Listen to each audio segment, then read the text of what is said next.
Jujur saja, begitu ada penangkapan itu, bos-bos tuh banyak yang hilang. Kolektor-kolektor itu ketar-katir semua. Itu pesangon, Pak. Kami sangat berharap kalau pesangon itu terbayar, Pak.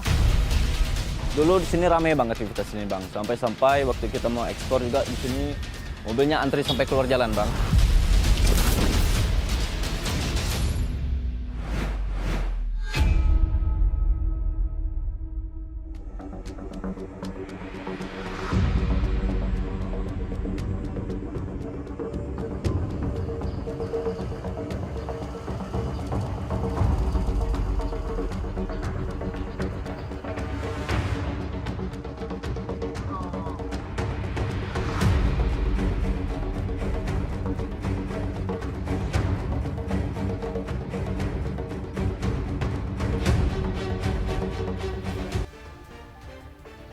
Selamat siang pemirsa, kembali lagi dengan saya Rola Imaniar dalam Breaking News.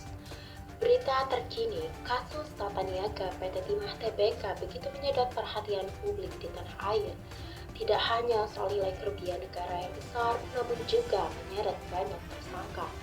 Hingga kini sudah ada 23 orang diseret dalam kasus ini, mulai dari pengusaha dan pejabat di Jakarta, direksi PT Timah, hingga sederet pengusaha dan pejabat dinas Kepulauan Bangka Belitung.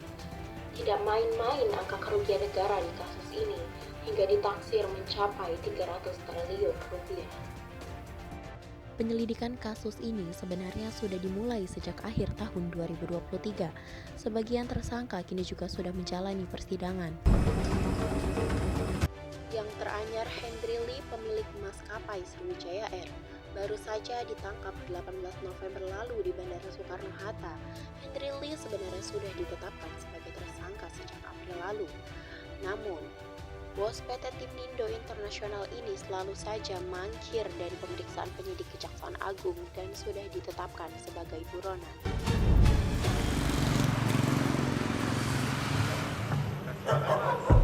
Hingga kini 8 bulan sudah smelter Timah di Bangka Belitung disegel.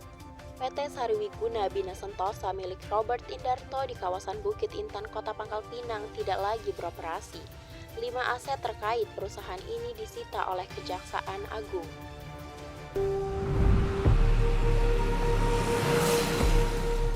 Di kawasan yang sama, smel milik Suwito Gunawan yaitu PT Stanindo Inti Perkasa juga tidak beraktivitas. 9 aset milik Suwito turut disita oleh penyidik. Totalnya tidak kurang dari 187 aset telah disita. Sebanyak 66 rekening yang terkait kasus ini juga diblokir, tidak terkecuali CV Venus Inti Perkasa di Desa Air Hitam, Pangkal Pinang ikut mati suri. Smelter Timah milik tersangka Tamron ini juga dipasang spanduk sita Kejaksaan Agung.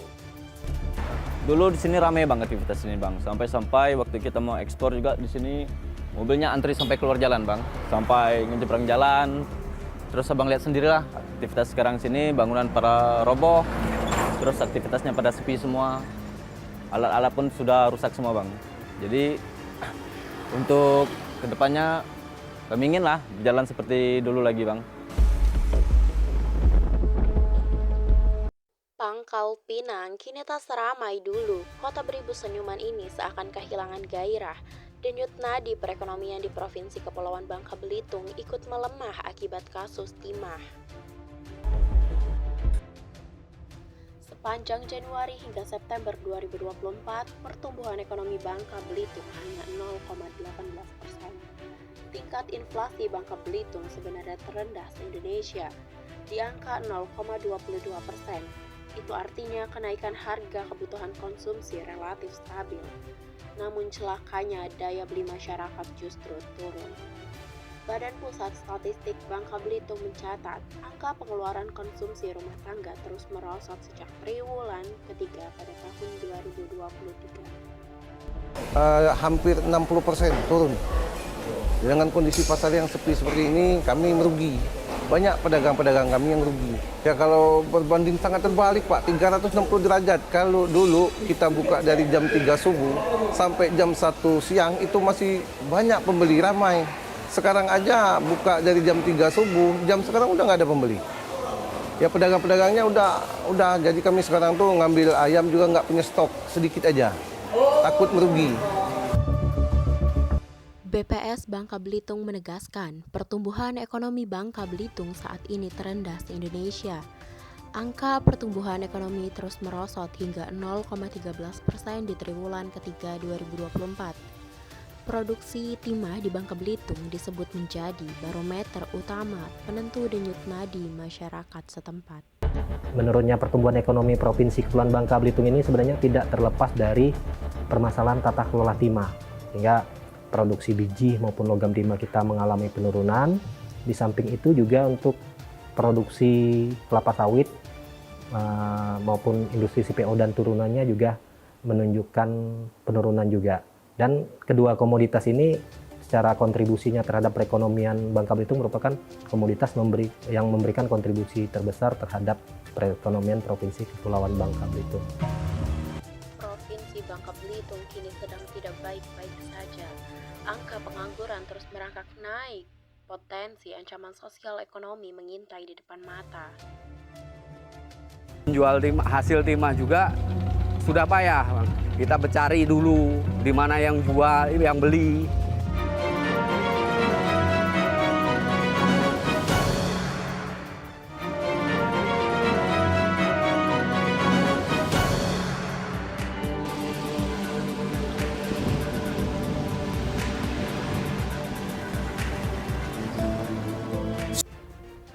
Siapa yang tak kenal Kepulauan Bangka Belitung? Gugusan pulau di bagian timur Sumatera ini dikenal memiliki pantai yang menawan, laut yang membiru, dan alam bawah laut yang elok, menjadikan magnet bumi serumpun sebalai. Namun nyatanya keelokan alam ini masih kalah tersohor dibandingkan dengan timah. Bangka Belitung lebih dikenal sebagai produsen timah terbesar ketiga di dunia. Itu sebabnya tidak aneh lagi jika timah menjadi urat nadi kehidupan masyarakat Bangka Belitung. Sejak ratusan tahun turun-temurun penambangan timah berlangsung hingga membentuk wajah sosial ekonomi Bangka Belitung. Saat ini timah menyumbang 80% ekspor dari Bangka Belitung sekaligus berkontribusi menopang 60% perekonomian. Lantaran kondisi ini jugalah yang menjadikan si malakama bagi masyarakatnya. Ketergantungan masyarakat terhadap timah begitu besar hingga sanggup melumpuhkan. Begitu kasus tata niaga PT diungkap Kejaksaan Agung, masyarakat Bangka Belitung langsung kocar-kacir. Ada juga yang mengatakan kan yang ditangkap itu bos-bosnya. Kolektornya kan enggak. Ya kolektor mau nyalurkan timahnya kemana?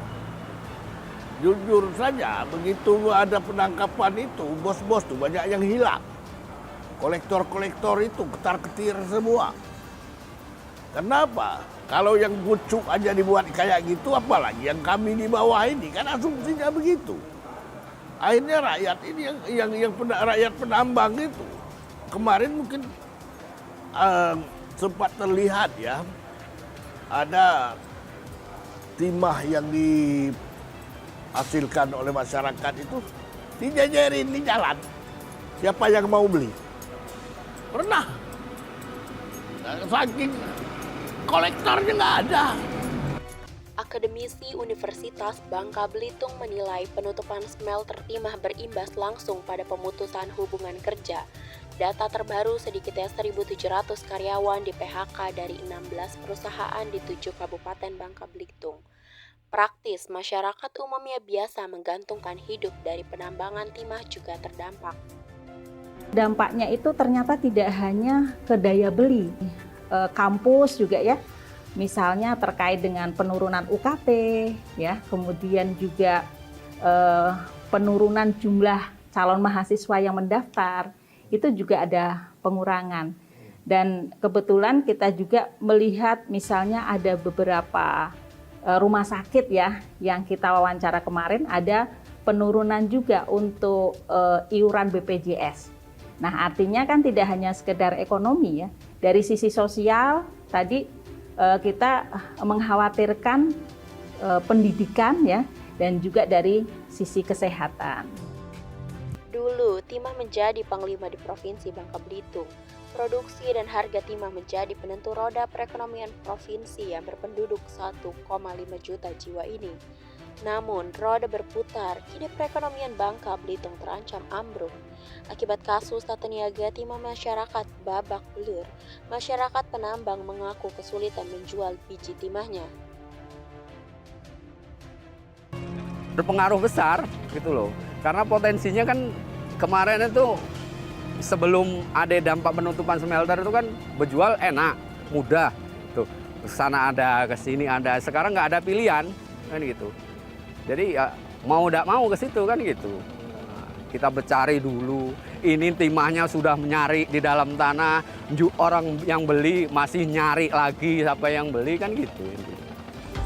Bangunan smelter terbengkalai inilah yang menjadi saksi mata bagaimana Provinsi Bangka Belitung terdampak dari regulasi tata niaga timah yang belum stabil. Sedikitnya 6.600 pekerja tambang timah kehilangan pekerjaannya. Kepala Dinas Ketenagakerjaan Provinsi Bangka Belitung tidak menampik. Masih ada hak karyawan di PHK perusahaan belum dipenuhi. Sebab dengan kondisi keuangan saat ini, perusahaan belum memungkinkan untuk memenuhi kewajibannya membayar gaji maupun pesangon. Perjanjian bersama di sini artinya pemberi kerja bersedia membayarkan hak-hak mereka, akan tetapi karena keuangannya belum memungkinkan, kalau istilah bahasa Bapak tadi kan diblokir, artinya nunggu keputusan hukum yang tetap lah, baru bisa diselesaikan. Tapi pada prinsipnya kedua belah pihak telah bersepakat melalui perjanjian bersama untuk menyelesaikan hak-hak para pekerja. Namun tidak hanya sektor tambang yang terdampak. Hasil survei Angkatan Kerja Nasional 2024 mencatat penyerapan tenaga kerja sektor tambang di Bangka Belitung turun hingga 6.600 orang. Kondisi ini juga berpengaruh ke sektor lainnya. Sebagian pekerja tambang beralih ke sektor lain, namun dari segi pendapatan sektor tambang memang lebih menjanjikan. BPS Bangka Belitung menjelaskan penurunan tenaga kerja tambang di Bangka Belitung memicu efek domino. Kondisi sosial masyarakat langsung terpengaruh sebab sektor pertambangan menjadi tulang punggung. Nah, apakah ini mempengaruhi sektor-sektor yang lain? Tentu saja, karena ketika terjadi penurunan pekerja di salah satu sektor, dia akan berdampak pada sektor-sektor yang lain, akan menimbulkan shifting. Karena bagaimanapun juga ketika seseorang tidak bekerja dalam satu sektor, dia akan mencoba untuk mencari pekerjaan di sektor yang lain. Sektor pertambangan itu selalu menjadi 4 sektor dengan penyerapan tenaga kerja tertinggi. Sehingga apabila ada hal-hal yang terkait dengan perubahan regulasi, kemudian hal-hal yang berkaitan dengan tata kelola timah, itu akan berdampak pada sektor ini. Dalam persidangan saksi Heru Prayoga selaku Dinas Lingkungan Hidup dan Kehutanan Provinsi Bangka Belitung mengubah keterangannya terkait luasan pertambangan IUP PT Timah yang berada di kawasan hutan. Awalnya dalam BAP seluas 63.149 hektar diubah oleh saksi berdasarkan data Balai Pemantapan Kawasan Hutan menjadi seluas 28.379 hektar. Suka tidak suka harus diakui, pertambangan timah sudah menjadi roda penggerak perekonomian Bangka Belitung. Namun tata niaga timah yang hingga kini belum jelas dampaknya terus merembet ke sektor lain. Bukannya tidak mungkin jumlah PHK akan melambung lagi. Itu pesangon Pak, kami sangat berharap kalau pesangon itu terbayar Pak. Karena apa Pak? Semua teman-teman kita tuh punya impian.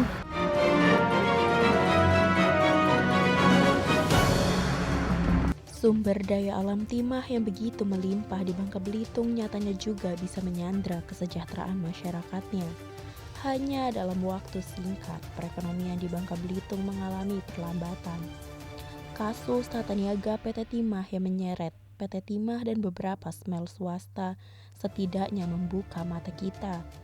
Betapa rakyat yang tidak tahu apa-apa, ujung-ujungnya justru merekalah yang sengsara. perlu solusi jitu untuk kembali menggerakkan roda perekonomian di Bangka Belitung. Metro TV